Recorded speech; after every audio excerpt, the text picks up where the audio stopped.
বৈষ্ণবের জন্মও নেই, মৃত্যুও নেই। অতএব বৈষ্ণবের জন্ম মৃত্যু নাই, সঙ্গে আইসেন সঙ্গে যায়েন তথাই। শ্রী ভগবদ ইচ্ছাক্রমে এই জগতে আসেন, আবার ভগবদ ইচ্ছাক্রমে আবার অন্য গ্রহে, অন্য লোকে, অন্য ব্রহ্মাণ্ডে প্রচারের জন্য যাত্রা করেন। যেমন আমাদের পরম গুরুদেব হঠাৎ হরিকথা বলছেন, হরিকথা বলতে বলতে ঘড়ির দিকে তাকালেন, তাকানোর পরে বলছেন, এইমাত্র খবর পাওয়া গেল আমাকে অন্য ব্রহ্মাণ্ডে প্রচারের জন্য আদেশ হয়েছে।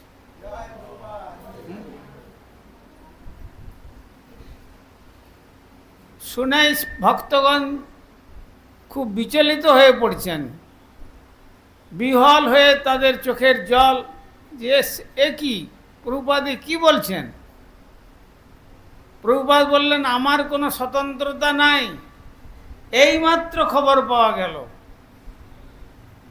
অর্থাৎ শ্রী ভগবান গোবিন্দ তাকে প্রেরণা দিলেন যে তোমাকে যে জন্য এই জগতে পাঠানো হয়েছিল, এই জগতে তোমার পাঠানোর কাজ হয়ে গেছে। তোমার পার্শ্বদগণ যারা আসছেন তারা সারা শুধু আসমুদ্র হিমাচল নয়, সারা পৃথিবীব্যাপী গৌর গোবিন্দের বাণী কীর্তন প্রচার করে জগৎকে ভগবত প্রেমে উদ্বুদ্ধ করবেন। অতএব তোমাকে এখন অন্য ব্রহ্মাণ্ড আমি পাঠাবো, তুমি আর ওখানে থেকো না, চলে এসো। সব ভক্তগণ চোখের জল ফেলছেন, এ কি বললেন প্রভু, যেন বিনা মেঘে বজ্রপতনের ন্যায়। তখন প্রভুপাদ বললেন যে দেখো, এই যে ঘড়িটা চলছে, তোমরা কোনো চিন্তা করবে না।